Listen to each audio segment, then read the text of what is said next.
بسم اللہ الرحمن الرحیم۔ السلام علیکم۔ News and health T V کے معزز ناظرین کو خوش آمدید۔ آج 30 اگست نور مقدم کیس میں زاہد جعفر کو کورٹ میں پیش کیا جانا تھا، اس حوالے سے کچھ خبر ہے، اور اس کے علاوہ جو نور مقدم کی لیگل ٹیم ہے ان کی طرف سے کچھ سوال کیے گئے، کچھ ایسے سوال اس میں سے میں آپ کو چند کویسچن بتا دوں کہ وامق ریاض نے اپنے انٹرویو میں بتایا تھا کہ ہمارے موبائل ہم نے جو گارڈ خانہ ہے وہاں پہ جمع کرا دیے تھے، اس کے اوپر یہ کویسچن کیا گیا، ان کا کیا جواب آیا۔ پھر اس کے علاوہ کچھ ہمارے صحافی بھائی اور بہنیں کچھ اس طرح کے سوال اٹھا رہے ہیں کہ نور مقدم کی پریگننسی کو لے کے اس کی بھی بات ہوئی ہے، لیگل ٹیم سے رابطہ کیا گیا، انہوں نے بھی اس کے اوپر جواب دیا، کیا جواب آیا۔ اور ویسے بھی اگر کچھ ایسا ہوا بھی ہے، میں نے اپنی پچھلی ویڈیو کے اندر کچھ اس کے بارے میں بتایا تھا، آپ ایسا نہ کریں، آپ پہلے اپنے آپ کو جسٹیفائی کریں کہ آپ کھڑے کہاں ہیں۔ اور اس کے علاوہ تھراپی ورکس کی ٹیم پریس کانفرنس کرنے جا رہی ہے، یہ بھی ایک اہم پوائنٹ ہو سکتا ہے اس کے اوپر، اور بڑا سوال ہو سکتا ہے وہ کس لیے یہ جو پریس کانفرنس کرنا چاہ رہے ہیں، اس کی مین ریزن کیا ہے۔ مزید ویڈیو دیکھنے سے پہلے اگر آپ کو لگتا ہے کہ میرے چینل کو سبسکرائب کرنا چاہیے تو جلدی سے میرے چینل کو سبسکرائب کر دیں اور ساتھ لگے بیل آئیکن کو بھی پریس کر دیں تاکہ آپ کو اپڈیٹ ملتی رہے۔ ناظرین، پہلے آ جاتے ہیں کہ جو 30 اگست کو آج زاہد جعفر کو کورٹ میں پیش کیا جانا تھا، کیونکہ ابھی چلان جمع نہیں ہوا، اور عدالت کا یہ پروسیجر ہوتا ہے کہ جب تک چلان تیار نہیں ہوتا، چلان جمع نہیں ہوتا، تب تک جو ہے مزید جوڈیشل جو ریمانڈ ہوتا ہے اس کے اندر توسیع کی جاتی ہے، اور کسی کو تو لایا جاتا ہے کورٹ کے اندر، اور کسی کو بخشی خانہ بیسیکلی طور پہ جو کورٹ ہوتا ہے اس کے اندر ایک جیل ہوتی ہے جہاں پہ جو قیدی ہوتا ہے اس کے اندر بند کر دیا جاتا ہے تاکہ کسی قسم کا کسی کو نقصان نہ پہنچائے، وہاں پہ اس کو کنٹرول اس کا حاصل کرنے کے لیے یہ سارا کچھ کیا جاتا ہے۔ اس کو دوبارہ جو ہے جب تک چلان جمع نہیں ہوتا اس کی جو توسیع ہے وہ مزید بڑھا دی گئی ہے۔ اب آتے ہیں اپنے مین جو سوال ہیں ان کی طرف آتے ہیں۔ اس میں پہلی بات میں نے آپ کو بتایا تھا کہ جب آپ نور مقدم کے انصاف دلانے کے لیے آپ آواز اٹھا رہے ہیں تو پہلے آپ اپنے آپ کو جسٹیفائی کریں کہ آپ کہاں پہ کھڑے ہیں۔ اگر آپ نور مقدم کے اوپر اس طرح آپ اس کے کریکٹر کے اوپر ایسے سوالات، ایسے سوالیہ جو نشان ہیں وہ چھوڑیں گے تو یہ ایک اس کے ماں باپ کو تکلیف ہوگی۔ جس طرح ایک لڑکی نے کیا کہ اس نے نور مقدم کی جو ڈیڈ باڈی ہے اس کے ساتھ سیلفی لینے کی کوشش کی ہے، پھر اس کی ایک اور لڑکی نے اس کے والد کو جنازے کے بعد کہا کہ میں آپ کا انٹرویو کرنا چاہتی ہوں۔ یہ تازہ واقعہ ہوا ہے، اس کے بعد یہ اس طرح کی حرکات سامنے آتی ہیں۔ یہ بھی اس طرح کی تھی۔ میری پچھلی ویڈیو کے اندر ایک میری بہن ہے، اس نے کہا کہ یہ ایک ڈسکسٹنگ ویڈیو ہے، اس کے اوپر آپ اس کو جو ہے تھوڑا سا کنڈیم کریں کہ ایسا نہیں ہونا چاہیے۔ دیکھیں، اگر اس کے کسی قسم کے بھی تعلقات تھے تو اس کے اوپر آپ اس طرح کی بات نہ کریں۔ اگر تو آپ یہ دعویٰ کرتے ہیں کہ آپ نور مقدم کو ڈیفینڈ کر رہی ہیں تو میں یہاں پہ آپ سے یہ کہوں گا کہ آپ پہلے اپنے آپ کو جسٹیفائی کریں کہ آپ کہاں پہ کھڑی ہیں۔ نور مقدم کو بدنام کر رہی ہیں یا اس کے اوپر کچھ ایسے ایلیگیشن لگا رہی ہیں، یا پھر آپ نور مقدم کو بدنام کرنے کی کوشش کرتے ہیں۔ کچھ ایسے سوال ہوتے ہیں، کچھ ایسی چیزیں ہوتی ہیں جس میں جانے انجانے میں تو آپ ایسے کام کر جاتے ہیں جس کی وجہ سے اس کے جو ورثاء ہوتے ہیں، خاص طور پہ نور مقدم کیس کی بات ہو رہی ہے تو اس کے والدین کو یا اس کے جو لوگ اس سے جڑے تھے ان لوگوں کو تکلیف ہوگی۔ ڈیفینیٹلی انسان ہونے کے ناطے ہمیں بھی تکلیف ہوگی، کیونکہ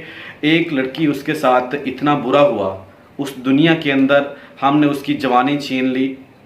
اس کے بعد ہم اس کے اوپر اس کے ساتھ اچھا نہیں کر سکتے تو کم از کم برا نہ کریں۔ تو یہ کیا بات تھی کہ اس بات کی بھی تصدیق کی ہے کہ ایسا نہیں ہے، کیونکہ جو پاکستان کی تعزیرات پاکستان ہے اس کا آرٹیکل 302 لگایا گیا ہے اس کے اوپر، زاہد جعفر کے اوپر۔ اگر ایسا ہوتا تو اس کی پریگننسی کو لے کے اگر بچہ ہوتا تو یہ سنگل ایک جرم ہے جو اس کے اوپر کوئی اور اس کے اوپر جو ہے آرٹیکل لگتا، یہ آرٹیکل میرے خیال میں اس کے ساتھ یہ لگتا شاید، لیکن اس کے اوپر اور بھی لگتا، 2 لوگوں کے مرڈر کا اس کے اوپر وہ لگتا، میرے خیال میں یہ چیز جو ہے وہ غلط ہے۔ اس کے علاوہ جو اس کی لیگل ٹیم سے کچھ سوال کیے گئے، وامق ریاض نے جو کہا تھا، ایک تو مالی کے حوالے سے، تیسری میں اپنی ویڈیو کے اندر یہ چیز بتا رہا ہوں کہ مالی نے جو کیا، مالی نے اور خانسامہ نے اور اس کا چوکیدار جو ہے وہ بہت اہم ہے۔ اب یہاں پہ کچھ لوگ کہتے ہیں، ایک میرے بھائی نے بھی مجھے یہ کویشچن کیا کمنٹ سیکشن میں آ کے کہ وہ تو ملازم تھے، ملازم تو اپنے باس کی بات مانتے ہوتے ہیں۔ بھائی دیکھیں، ملازم ہیں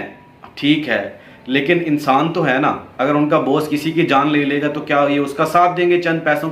کے لیے، اپنے آپ کو اس مشکل میں ڈالیں گے؟ اب اس کی فیملی کس دورائے پہ کھڑی ہوگی جب یہ جیل کے اندر ہے؟ اگر ایسا نہ کرتے تو وہاں اس جاب سے جاتے، اس کو کوئی اور جاب تو ملتی، وہ کوئی اور کام کرنے کے لیے تو رہتے نا، اس کی فیملی تو سفر نہ کر رہی ہوتی اب اس ٹائم۔ تو ایک بات یہ ہے کہ جو انہوں نے کیا، ان کو پکڑا گیا، سی سی ٹی وی فوٹیج کے اندر جو بات سامنے آئی ہے، ان کا بہت اہم رول بنتا ہے۔ یہ ایک بات کہے گی کہ پولیس نے جو انویسٹیگیٹ کیا ہے بڑا زبردست، یہ قابل تعریف ہے۔ اگر پولیس چاہتی تو اس جو ایویڈنس ہیں اس طرح کے، اس کو جو ہے ٹیمپر کر سکتی تھی اس میں اگر کچھ ایسا ہوتا، لیکن پولیس نے بھرپور ساتھ دیا ہے، اور پولیس نے ہی ثابت کیا ہے، ان کی ہی اپنی فائنڈنگ ہے کہ ایسا ثابت ہوا ہے کہ انہوں نے سی سی ٹی وی فوٹیج جو ہے وہ حاصل کی، پھر اس کی جو فرینزک کیا گیا، اس کے اندر جو چیزیں سامنے آئیں ان کو وہ لے کے آئے۔ اب جو چلان تیار ہوا ہے اس کے اندر ان لوگوں کو بھی نامزد کیا گیا ہے، ملزم نامزد کیا گیا ہے چلان کے اندر، کیونکہ اب خیال یہ کیا جا رہا ہے کہ یہ لوگ جو ہیں وہ مجرم ہیں، اور جو باقی فنگر پرنٹس جس کا انتظار ہے، جس کی ڈی این اے کی رپورٹ ٹیسٹ لیا گیا تھا، اس کی رپورٹ آنا باقی ہے، وہ انہی لوگوں کی طرف سے اشارہ ہے، اور پھر مالک کی طرف سے کچھ خاص وہ ہیں۔ اس لیے سب سے پہلے جو شریک ملزم ہیں اس میں مالی کو پہلے نامزد کیا گیا تھا زاہد جعفر کے ساتھ۔ پھر جو فون کال کے حوالے سے ہیں، اس کی لیگل ٹیم نے بتایا اگر وہ 5 سے 6 لوگ تھے تو وہاں پہ ان کے پاس ایک ٹائم تھا، 5 لوگ تھے، کہ چند قدم کی دوری پہ تھا، تقریباً 10 سے 12 قدم 15 قدم کی دوری پہ وہ موبائل رکھے تھے۔ اگر تو کیس اس طرح کا ہے تو وہ وہاں پہ ان کا رائٹ بنتا تھا کہ وہ جا کے وہاں سے موبائل لیں اور سب سے پہلے پولیس کو جو ہے وہ اطلاع کریں۔ تو یہ بات تو واضح ہے کہ یہ جو وامق ریاض نے اپنا انٹرویو دیا تھا یہ سارا من گھڑت تھا، اس کے اندر کوئی صداقت نہیں تھی، یہ ایک کریٹ کیا گیا تھا جو اپنی طرف سے ایک مقرر کیا گیا ان کی پوری ٹیم کی طرف سے۔ اگرچہ تو یہ اپنے آپ کو ڈیفینڈ کر رہا ہوتا تو پھر ہم کسی حد تک دیکھ سکتے کہ اس کا کوئی قصور نہیں ہے، اس کی ٹیم جو ہے، جس کا جو آنر ہے وہ اس کے قصوروار ہے،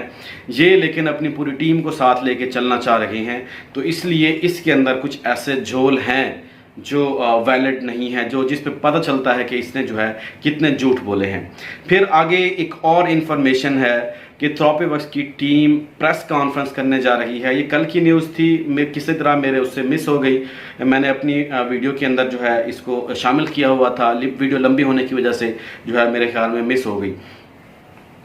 سننے میں یہ آ رہا ہے کہ تھراپی ورکس کی ٹیم جو ہے وہ اس کا پریس کانفرنس کرنا چاہ رہی ہے، اس حوالے سے وہ ہو سکتا ہے کہ یہ ہمدردیاں حاصل کرنے چاہ رہی ہو، کیونکہ جو پریس کانفرنس کی جاتی ہے وہ ایسے نہیں کی جا سکتی۔ تقریباً میرے خیال میں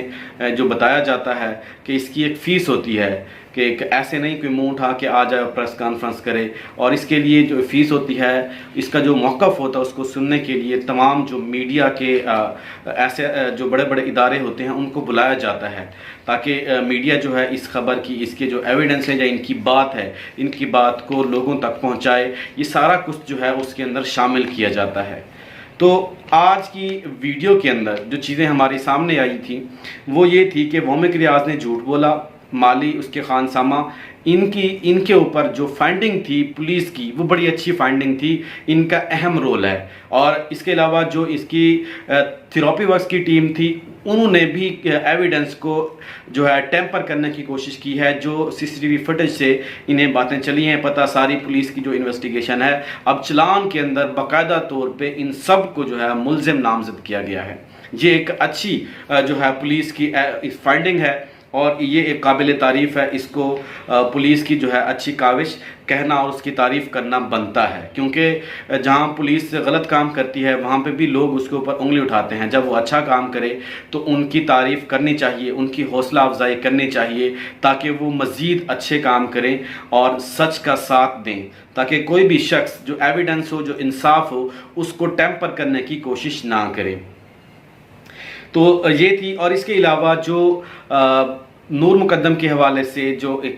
کچھ لوگ غلط افواہیں پھیلا رہے ہیں اور اس کے کریکٹر کے اوپر اس طرح کی باتیں کر رہے ہیں جس سے ان کے